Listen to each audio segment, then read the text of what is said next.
Welcome to the Deep Dive, where we sift through layers of material to bring you concentrated, essential knowledge. Today, we are undertaking quite a deep exploration of a true cinematic enigma, a performer whose dedication, really, to character became both his greatest triumph and, well, his professional burden, Val Kilmer. It's a really compelling mission, actually, because his career arc is just defined by these radical extremes. Yeah. You have this extraordinary versatility, moving seamlessly between comedy, drama, action, fantasy, westerns, sci-fi.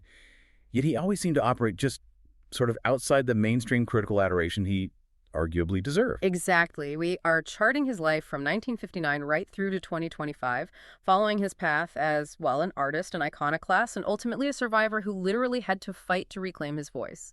And to set the stage for this paradox, let's look back to a 1992 remark by Roger Ebert. He stated, if there is an award for the most unsung leading man of his generation, Kilmer should get it. And that phrase, just encapsulates the entire narrative we're about to explore. Kilmer was a huge star. He anchored films that, collectively grossed billions worldwide, yet he was rarely viewed purely as a leading man in the mold of, say, his contemporaries. He was always defined by the transformation, right? The difficulty of his process, that intense reputation. He was kind of the star who hid inside the character, and maybe Hollywood never quite forgave him for that. Okay, let's unpack the foundations then. This singular talent, starting right at the beginning, Val Edward Kilmer, born December 31st, 1959 in Los Angeles. What context did the sources give us for his early life and background? Well, his formative years were certainly shaped by a pretty diverse heritage and maybe an unstable family life, too.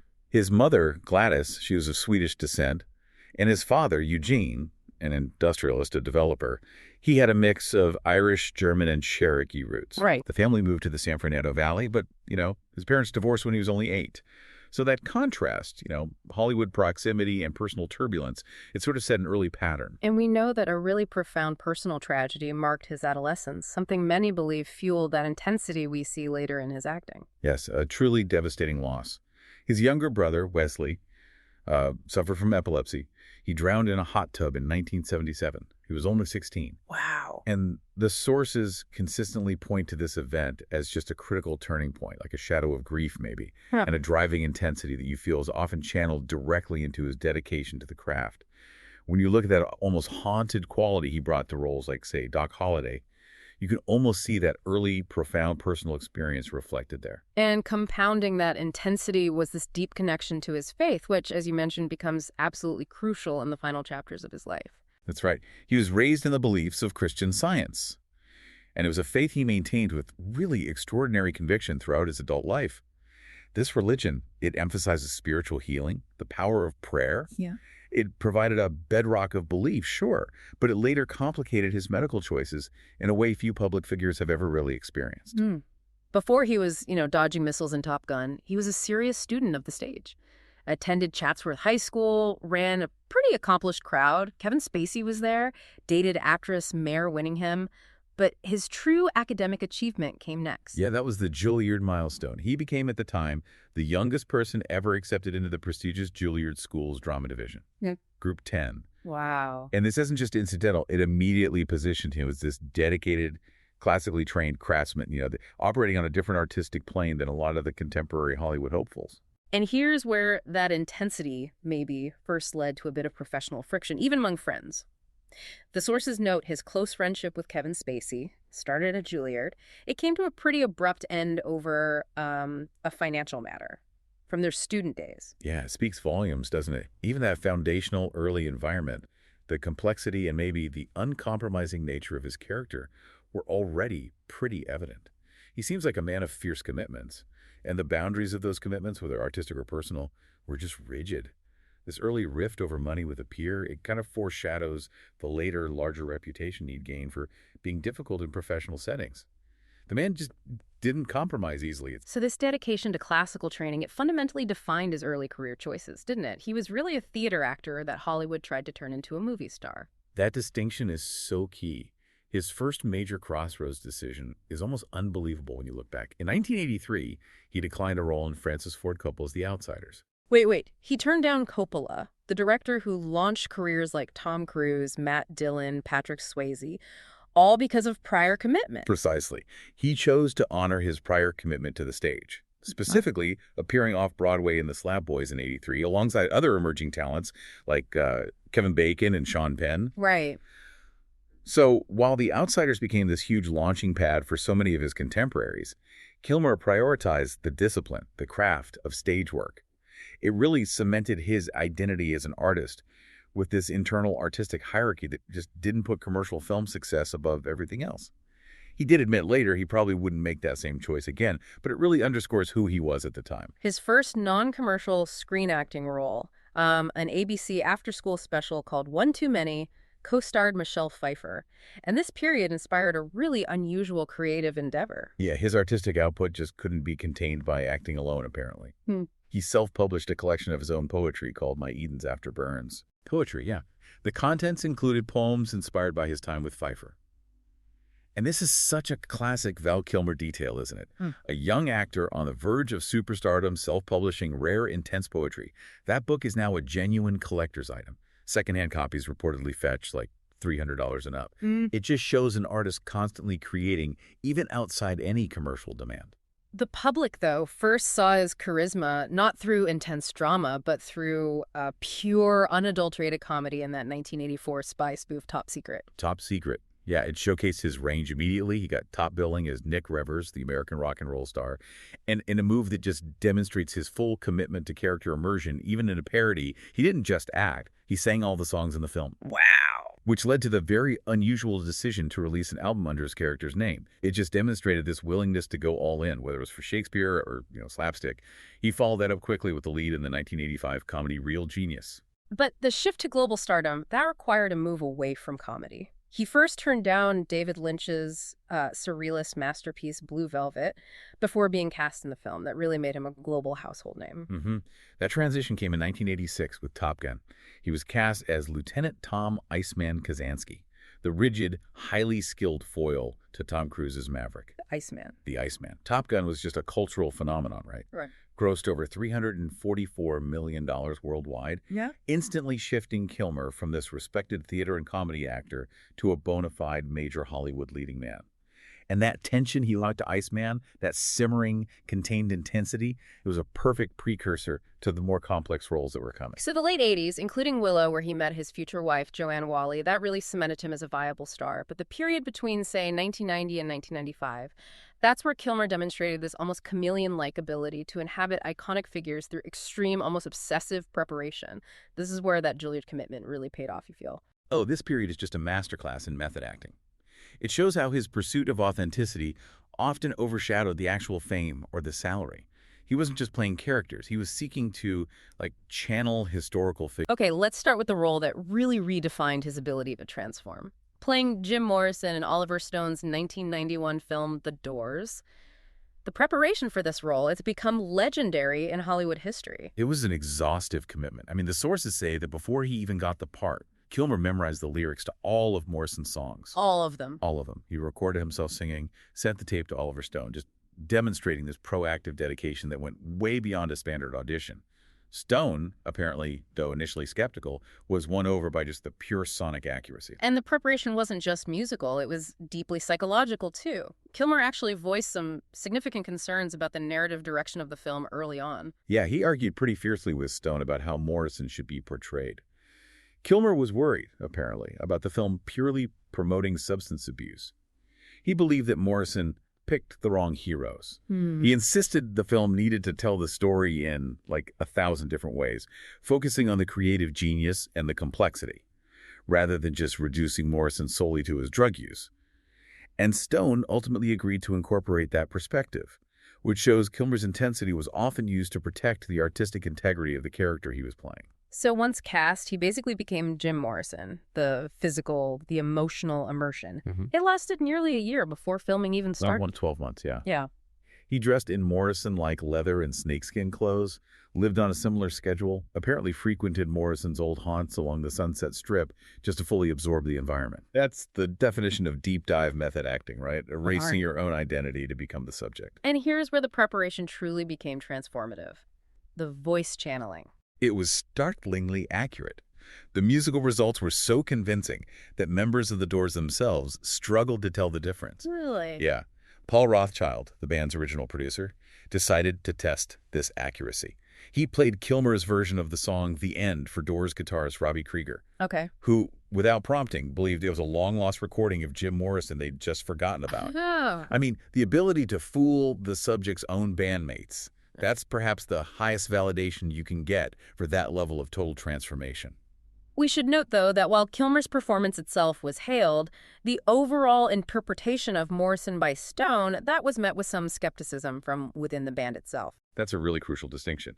Doors keyboardist Ray Manzarek was reportedly, let's say, less than enthusiastic about Stone's final vision. He felt it focused too much on the dark side of Morrison. And this is kind of a recurring pattern in Kilmer's career, isn't it? His specific performance might be flawless, but the friction often occurred between his uncompromising commitment and, well, the compromises inherent in large-scale filmmaking. So that total immersion in rock iconography, it really set the stage for his next great character transformation, which required him to master a different kind of performance art, classical piano, for his legendary turn as Doc Holliday. Ah, Tombstone, 1993. This gave us arguably his most critically adored performance, his portrayal of the terminally ill, sardonic gambler Doc Holliday opposite Kurt Russell. This is maybe his defining cinematic achievement, and it provides the perfect anecdote, really, for his, let's call it, pathological dedication. Okay, here's the detail that makes you truly appreciate his process. Doc Holliday has this scene where he plays Chopin's Nocturne in E minor, Opus 72, number 1. Kilmer did not play the piano at all. Not a note. And yet he practiced that one specific classical piece for months in preparation. Months. Months. He wasn't just faking the hand movements. He was working to master the fingering, the emotion of the music. Yeah. Purely for a single nonverbal scene that lasts, what, less than 3 minutes. Incredible. That kind of profound investment in minute detail just encapsulates the Kilmer methodology. It wasn't about the close-up. It was about the internal authenticity for him. He continued entering into key collaborations during this really productive phase. He teamed up with Top Gun director Tony Scott again for that cameo as Elvis Presley in True Romance, written by Quentin Tarantino. Right. And of course, in 1995, he took on an iconic role opposite two absolute giants of acting. That would be Michael Mann's sprawling crime masterpiece, Heat, 1995. Starring opposite Al Pacino and Robert De Niro, Kilmer played the high-strung, conflicted Chris Shiherles. Heat is just considered one of the best crime dramas ever made, and his ability to hold the screen, matching the intensity and detail of two legendary method actors, it really showcased his arrival as an undisputed force of screen presence. So, despite the incredible artistic success of Heat, the defining pop culture moment of 1995 for him was definitely when Kilmer donned the cowl. The story of his casting as Batman Bruce Wayne and Batman Forever is, well, it's one of Hollywood chaos. Oh, it was a total whirlwind decision. Director Joel Schumacher was apparently utterly convinced by his Doc Holliday performance. He believed Kilmer had that perfect blend of intensity and hidden anguish required for Bruce Wayne. The pressure must have been immense. Michael Keaton, who really defined the role for a generation, had just dropped out in July '94 due to creative differences. The studio needed a massive star, and fast. Kilmer was cast just days after Keaton officially exited. And this is the surprising part, especially given his usual obsessive preparation. Kilmer took the role without reading the script and without even knowing who the new director was. Really? No script? Apparently not, which contrasts so sharply with his measured choice to turn down The Outsiders years earlier. Maybe it just shows the undeniable pull of playing such a massive cultural icon. The film itself, huge commercial success at the box office, right? Yet Kilmer's performance proved pretty divisive.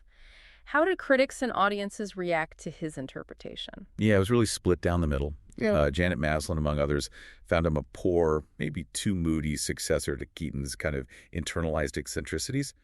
But others really praised his darker take. Critically, Batman co-creator Bob Kane himself publicly stated that he felt Kilmer had delivered the best interpretation of Batman up to that point. Bob Kane said that. Bob Kane himself. He specifically praised how Kilmer balanced the brooding intensity of the Bat with the more playful aspects of Bruce Wayne. Yet, despite the success, despite the high praise from the source material's creator, Kilmer decided to exit after just one film, opted not to return for Batman and Robin in '97. That seems like a baffling commercial decision on the surface. Well, his exit was multifaceted, but it ultimately seems to tie back to his core artistic integrity. First, yeah, he faced a scheduling conflict with his next major project, The Saint. Second, and maybe more tellingly, reports indicate he felt the character of Batman was being marginalized in favor of the villains, specifically Jim Carrey's Riddler and Tommy Lee Jones's Two-Face. Oh, okay. For Kilmer, the performance centered on Bruce Wayne's psychological state, and if the hero became merely a straight man for the spectacle, he just lost interest. And finally, there was that widely reported friction with director Joel Schumacher, who later used some pretty sharp language to describe the relationship. Schumacher called Kilmer childish and impossible, confirming the working relationship was strained, to say the least. For a method actor who thrives on intense internal focus, the fast-paced, effects-driven environment of a franchise sequel, especially one where he felt his character was losing thematic importance, was probably just incompatible with his process. So the late 90s and early 2000s saw Kilmer continue his pattern of radical versatility, even as he commanded massive salaries, reportedly $6 million for the same. But this period also really formalized his reputation as the, quote, difficult genius of Hollywood, a reputation that often overshadowed his actual work. Yeah, this contrast between the artistic brilliance and the professional friction, it's the absolute definition of his career paradox. He was constantly delivering this intricate, detailed work, but simultaneously battling a perception that he was just Let's look at the range, though. In 1997, he embraced the role of Simon Templar in The Saint. Kilmer apparently looked forward to The Saint, precisely because it allowed him to leverage his skill for deep transformation. The character's a master of disguise, right? Right. Which meant Kilmer got to play multiple chameleon characters within the same film. A mad artist, a nerdy British scientist, a cleaner, a Russian mob boss. It was like a playground for his technical acting skill. And again, he infused the project with his own creativity. The sources note Kilmer actually wrote the poetry featured in the film. He wrote the poetry. Again. Yeah. Seems to be a theme. He also entered the world of animation, providing the voices of both Moses and God in the critically acclaimed 1998 animated film, The Prince of Egypt. Moses and God, that's quite a range in one film. Indeed. But when he reflected on his hardest acting challenges up to that point, it wasn't a blockbuster or a historical epic. No. What was it? It was the 1999 drama At First Sight. He played Virgil Adamson, a blind man who undergoes a sight restoring operation.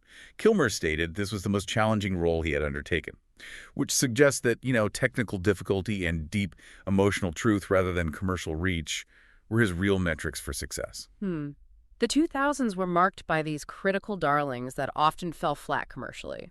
He starred in the notorious box office disaster Red Planet in 2000. Right.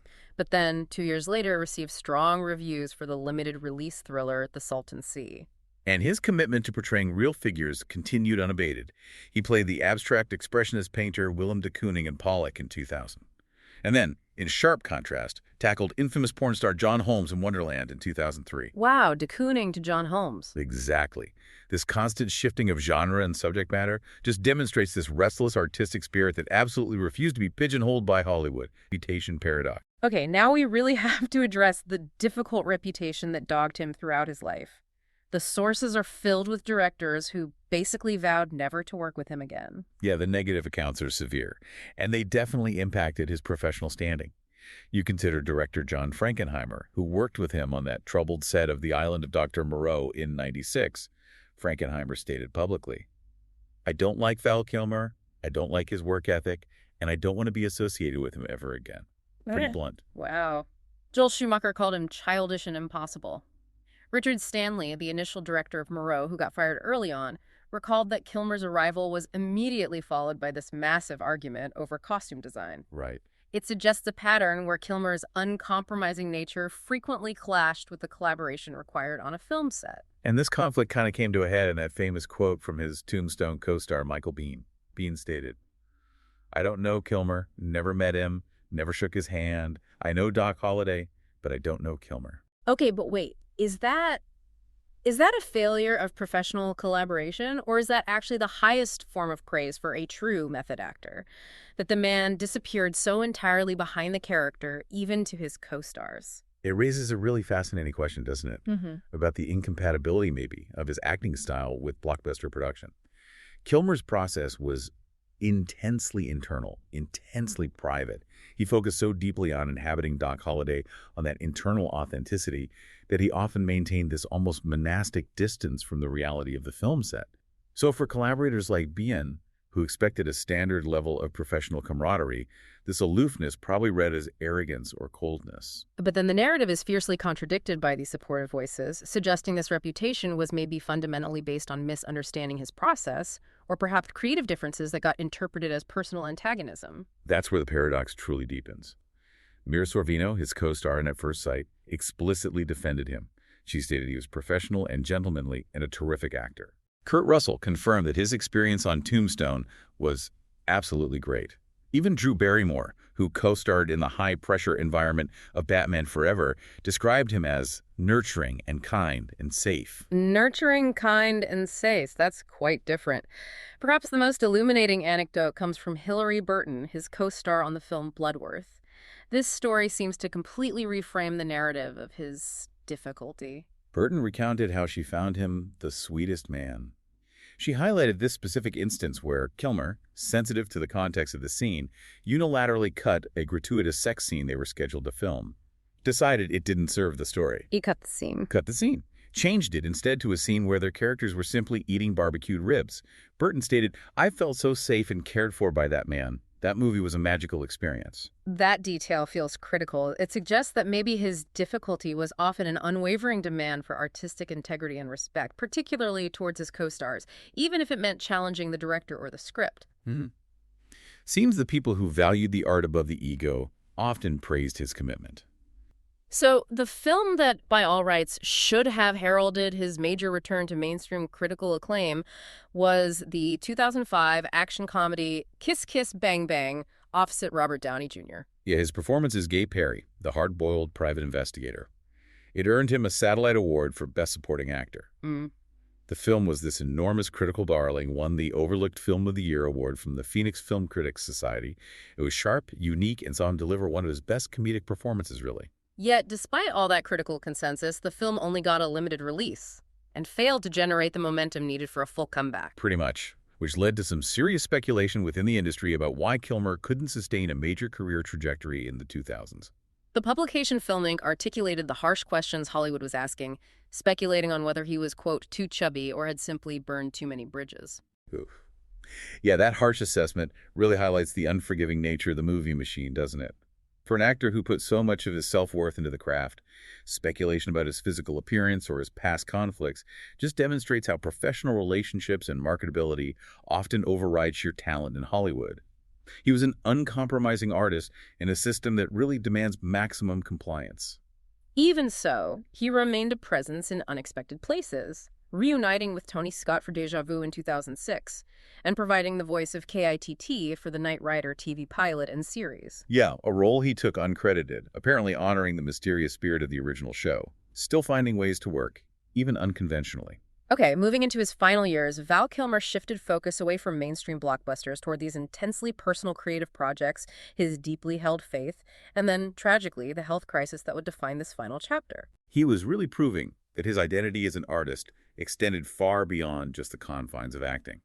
He was perpetually creating, driven by that same inner fire that had defined him since Gilliard. His passion project, which consumed years of his life, was centered on a single towering American historical figure, Mark Twain. Right. He developed and starred in the one-man stage show Citizen Twain, starting around 2012. He later directed and released it as the film Cinema Twain. This project was profoundly personal. It explored the often overlooked relationship between Mark Twain and Mary Baker Eddy, the founder of Christian Science. So this stage work served as this essential link between his artistic drive and his spiritual convictions. It was a genuine labor of love that brought him full circle, really, back to his theatrical roots. Absolutely. After performing the show at William Woods University in Missouri, he was awarded an honorary doctorate in recognition of his creative abilities and his contributions to art and theater, end quote. And beyond this, he maintained his multifaceted artistry, remained an avid musician, released a demo album called Sessions with Mick, continued his work as a painter and photographer, just always creating. And this same restless energy seemed to extend to global and national activism, too. The sources show he often placed himself right on the front lines of humanitarian issues. Yeah, his public service resume is pretty extensive. In 1998, he traveled to Iraq with AmeriCares for the first U.S. humanitarian airlift there since 1990. Wow. He actively worked on Hurricane Katrina relief efforts.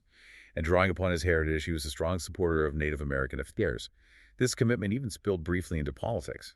In 2010, he seriously considered running for governor of New Mexico, where he lived. He was clearly a man who felt compelled to use his platform for genuine causes. But this period is also tragically defined by his quiet, years-long struggle against throat cancer, a fight made profoundly complex by his Christian Science faith. Yeah, the physical struggle began around 2014. He started losing his voice, had to cancel a Citizen Twain show. He noticed a lump, and his health deteriorated to the point where he was hospitalized in early 2015 after vomiting blood. At the time, though, his public statements were quite confusing, weren't they? And, for many, contradictory. He initially denied all the rumors of tumors or operations. Right, and that public denial stemmed directly from his lifelong Christian Science faith. Central to the religion is the reliance on spiritual healing. So, adhering to those theological principles, he chose to refer to the diagnosis publicly as the suggestion of throat cancer. He actively avoided using the conventional medical term, which his faith dictates is sort of an error of mortal mind, not a physical reality. However, despite this deep spiritual conviction, he did eventually concede to traditional medical care, including chemotherapy and 2 tracheotomies. This must have been a monumental choice, especially considering his lifelong adherence to his faith. Oh, incredibly difficult, one imagines. Made at the explicit request of his children, apparently. He ultimately underwent chemotherapy and the tracheal procedures, which were conventionally against his deep-seated religious beliefs. And the consequences for his primary artistic tool were just devastating. The tracheal procedure severely damaged his vocal cords, reducing his voice to this permanent rasp. Right. To communicate, he often had to use an electric voice box, a device he'd plug into his trachea to modulate his speech. While he reported being cancer-free about 4 years later, the damage and the reliance on medical intervention, including a feeding tube, continued. The loss of his voice created this seemingly impossible barrier for an actor. Yet, his commitment to performance drove him toward one of the most intriguing technological solutions we've seen in recent cinematic history: digital voice recreation. Yeah, the convergence of art and tech came in 2021. Kilmer partnered with Synantic, a London-based software company specializing in artificial intelligence voice modeling. The goal was, essentially, to digitally recreate the smooth, versatile speaking voice he had lost. How does that process even work? Creating over 40 vocal models sounds incredibly complex. It is a painstaking process. Synantic used archive recordings of Kilmer's voice throughout his career, film dialogue, interviews, outtakes, to train their AI. This involved feeding the algorithm hours and hours of material to analyze the nuances of his unique cadence, pitch, emotion, timbre, all of it. By creating over 40 distinct models, they were able to refine the digital output to a synthetic voice that captured the emotional range and clarity of his pre-illness self, ready for use in future independent projects. It was literally an attempt to reclaim his fundamental tool of artistry through technology. This groundbreaking work led many people, myself included, to assume the AI voice would be used for his final major film appearance, reprising his iconic role as Iceman in Top Gun: Maverick in 2022. That's the persistent narrative, yeah. But the film's creative team actually clarified the technology used. The director, Joseph Kosinski, confirmed they did not use the Synantic AI for Iceman's dialogue. Oh, really? Yeah. Instead, Kilmer insisted on using his actual post-tracheotomy voice, which was then digitally altered just for clarity in the film. The choice was incredibly powerful, wasn't it? Even though he had this AI replacement available, he chose to use his actual surviving voice for the character. It added this profound layer of emotional truth to that scene with Tom Cruise. Absolutely. And the most personal view into his entire career and health struggle came with the 2021 documentary Val, which chronicled his life through decades of his own personal footage. The documentary premiered to major critical acclaim, won 2 Critics' Choice Documentary Awards, including Most Compelling Documentary Subject. It provided this unprecedented window into his commitment, his family life, the physical cost of his artistic journey. It served as a really powerful, moving capstone, narrated partially by his son Jack, reading his father's words aloud. Val Kilmer died on April 1st, 2025 in Los Angeles. He was 65. And the physical complexity that really marked his life was reflected in the medical circumstances of his passing. Yeah, he died from pneumonia. The death certificate provided a full accounting of the underlying factors that contributed to his passing, all stemming from that decade-long battle with cancer and its treatments. Things like acute hypoxemic respiratory failure, chronic respiratory failure, squamous cell carcinoma on the base of his tongue, malnutrition, and tracheocutaneous fistula. He was cremated on April 7th. The sources include a truly poignant detail about his final hours, which links his death right back to his lifelong passion for the cinematic arts. Yeah, just hours before he passed away, he'd actually been scheduled to make an appearance at the Beverly Hills Film Festival. Right up until the very end, he was committed to being present in the world of film and art. The industry tributes that followed, especially from some of those who flashed with him over the years, offer this final synthesis of his complex character. They acknowledge the difficulty, but universally praise the talent. Michael Mann, who directed him in Heat, remarked that he was consistently amazed by Kilmer's range, his variability, and that powerful, almost turbulent current of character expression he brought to every single role. Mann called the news of his death tremendously sad. Francis Ford Coppola, the director he turned down early in his career but later worked with on Twixt in 2011, offered really warm praise, called Kilmer a wonderful person to work with and a joy to know. Tom Cruise, his longtime friend and, professional rival in Top Gun, honored him at CinemaCon with a moment of silence. Said Kilmer loved movies and he gave a lot to all of us, acknowledging their shared history and Kilmer's substantial contribution. Oliver Stone offered perhaps the most comprehensive summary of the Kilmer persona, didn't he? Describing him as turbulent, contradictory, and tortured. But crucially, Stone stressed that Kilmer was always exciting on film, always exciting and fresh. He called Kilmer an iconoclast and rebel in his acting, and argued that his uniqueness will be profoundly missed. And returning to the Doors, drummer John Densmore, who witnessed Kilmer's radical immersion firsthand, he felt that Kilmer's channeling of Jim Morrison was so frighteningly accurate it gave me the creeps on set. And he strongly argued Kilmer should have received a Best Actor Oscar nomination for that performance. That enduring conviction from his collaborators, even decades later, it speaks volumes about the quality of his work, doesn't it? It really does. The totality of his career and commitment ultimately earned him recognition beyond just performance trophies, too.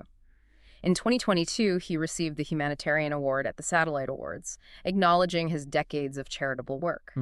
It seems the man who spent a lifetime wrestling with internal artistic demons and external professional friction eventually received recognition for his kindness and advocacy as well. And this entire deep dive, it really reveals that Val Kilmer's story is just defined by an uncompromising artistic drive. It was the central, complicated force behind his entire life.